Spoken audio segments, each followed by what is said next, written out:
don't know where Rhodey is, and Sheets was just a maybe possibly coming. So I'm going to go through this little showdown slate a little bit by myself. We talked about it. Me and Sheets did a preview already earlier today. If you haven't seen that, I'll cover all that. I'm going to just pull up my showdown screen and talk from there.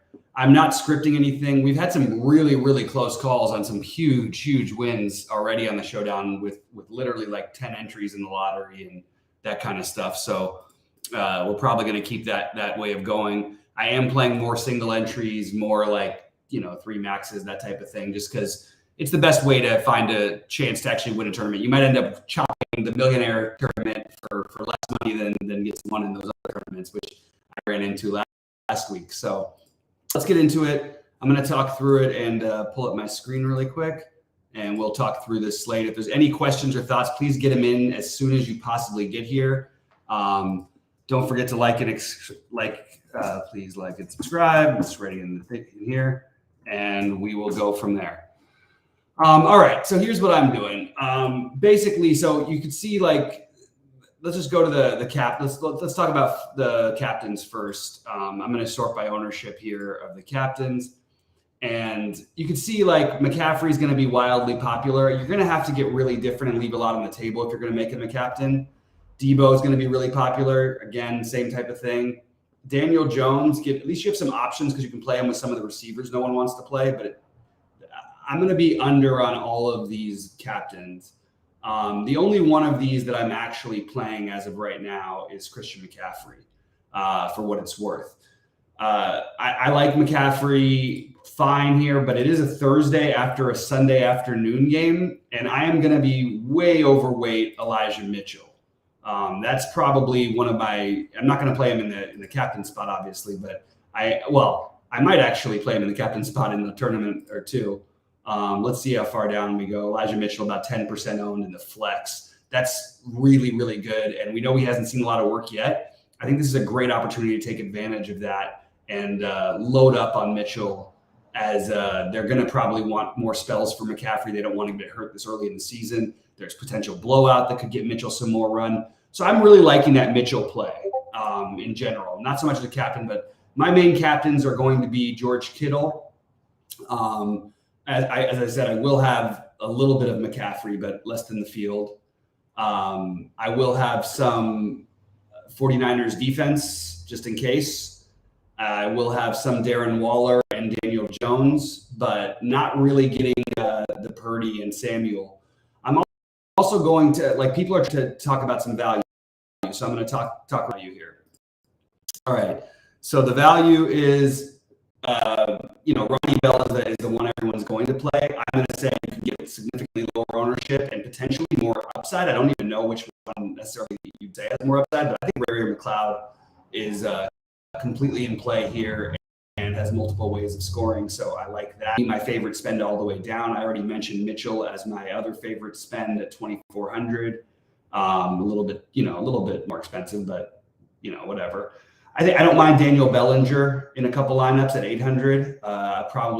We would rather go overweight on him. I understand the Ronnie Bell thing, but there's no reason he should be that much more owned than Ray McLeod or even down to Daniel Bellinger, in my opinion. So those are the guys I'm going to side with more. Use check is always the fun one, everybody says, because you hope he gets in the end zone once. I am not doing the use check thing much. I think we have other options we can use. And I like the Juwan Jennings. I don't think I'm going to get to captain him, but we've seen Jennings twice a year he'll have a game. And maybe this is not the worst idea as a board captain. So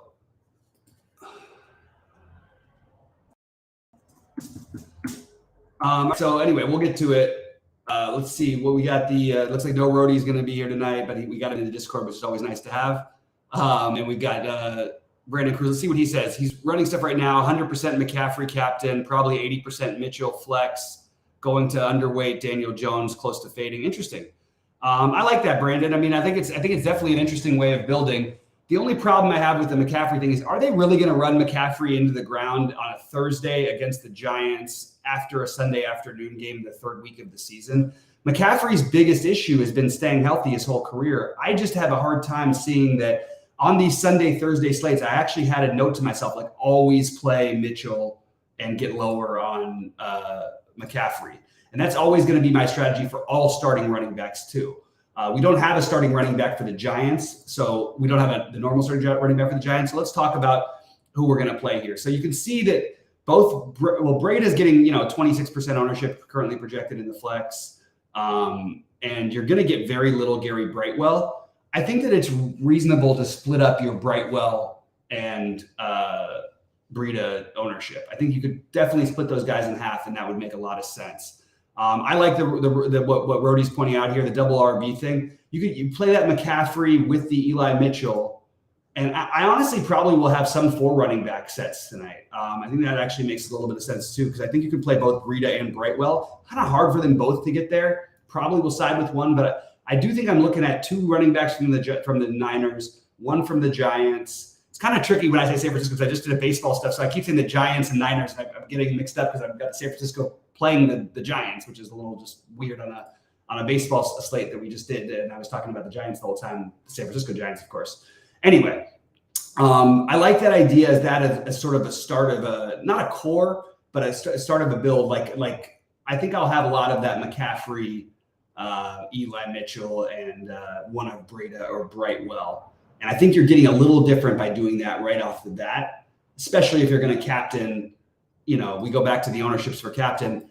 I think that, and as I pointed out, this is what's great about the Niners is they're a fun showdown team because they have so many different guys who can get there. We talked about the Juwan Jennings getting there a couple times last year, but basically every year. We have the George Kittle gets there a couple times every year. I think you take shots on these guys and maybe fade some of the ownership of the McCaffrey, Debo, Daniel Jones, and Brock Purdy. That's what I'm doing. So that's where I'm in. So all right, guys, fire in questions and thoughts because I'm really I'm looking at my exposures right now. I'm still going to be whittling away, but I'll give away some of my current exposures. I usually just do it in our premium, but it's okay. We're early enough, and I still have some time to go edit. But this is what I've got. I actually have a ton of Daniel Jones right now. I am not on the side of fading Daniel Jones. I really think it's hard for him to fail here, even if he doesn't put up. I think he's putting up 10 fantasy points. And the question is there anybody else in the Giants that you feel certain is going to probably put up at least 10 fantasy points? Not really. And you got to play one of them. So if I wasn't playing Daniel Jones, maybe I'd play the Giants defense. Maybe I would play both running backs, but I'm probably going to be very, very high on Jones, close to 80%. I'll be splitting up Breida and Brightwell, but I'll be a little bit more on the Breida side. I'm going to be obviously very high on McCaffrey, but I am trying to get some builds without him just in case. I'm going to be right now. I have 55% Eli Mitchell. I love that. I'm at 60% of Purdy. These are in the flex. 60% of Samuel. 60% of Kittle. I do have 25% Bellinger, and I have 40% Waller. I have 20% 25% Ray McLeod, and 15% Ronnie Bell. Just to give an idea of what I'm doing. And then I've got 15% Jennings, but I'm probably going to end up closer to 30% on Jennings, maybe even flirting with a potential captain for Jennings over there. Sorry, guys. Anyway, pop in any thoughts and questions. I'm happy to go over anything, but I don't really have a whole lot more to talk about other than exactly what I'm doing. I'll just go through the ownerships of guys in the flex and say whether I'll be under or over. McCaffrey will be more than 50% owned, but I'll be probably around 75%, 75 to 85% McCaffrey, maybe a little bit less. I will probably be 60 to 70% on Purdy, probably 75% on Daniel Jones, probably 50% on Debo. Going down the list, I'll probably be right near the field with Waller, ahead of the field on Kittle, under the field on Moody, a little bit above the field on Breida. A little bit below the field on the 49ers defense, below the field on all the Giants receivers, which would make me nervous, but it just never happens. These guys just never get there. One of them probably will tonight, but I am not playing the Giants roulette right now with the wide receiver. I am using the tight ends more with them, and I'm using the Breida and Jones to Breida type of combination. Graham Gano, underweight. Ronnie Bell, underweight. Elijah Mitchell, overweight by a ton. Isaiah Hodgins would be the one receiver that I would have some interest in from the Giants. I do like the Giants defense. I'll probably be overweight on that. No interest in Wan'Dale Robinson for me. No interest really in Kyle Juszczyk for me. No interest in Hyatt for me. And that brings us back to, basically what I'm doing. The Giants are missing pieces. I do like the Niners defense, and I think they're going to be popular, but I just don't want to eat all the chalk at defense. It just feels weird. And I did see that with the Giants, but it's, the left guard and the tackle are out. I still think that, they're in trouble anyway. Even if those guys play, you could argue that maybe the backups have a better chance. They've been so bad outside of like a miracle half against Arizona, who's terrible. It's a weird situation tonight. So I will post my exposures in the premium channel. I don't see a lot of other questions coming in, but I'd be happy to talk through anything. I just don't know what else to do when we don't have a back and forth to talk about which guys we like. So I just figured I'd say who I like, who I'm overweight on, who I'm underweight on. If Rody wants to enter in the chat, who he likes. He did mention the double running back thing, and he likes Bellinger a little bit. I think that makes some sense. So that's pretty much where I'm at. So guys, if there's any questions, I'll give you another 30 seconds to get them in. Otherwise, I am going to get out of here and wish everyone good luck on the showdown. And hopefully we have some screenshots in the Discord and all that later tonight.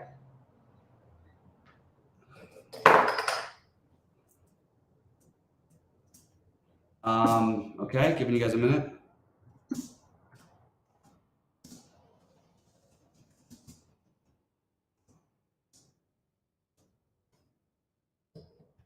Looks like things are drying up in here.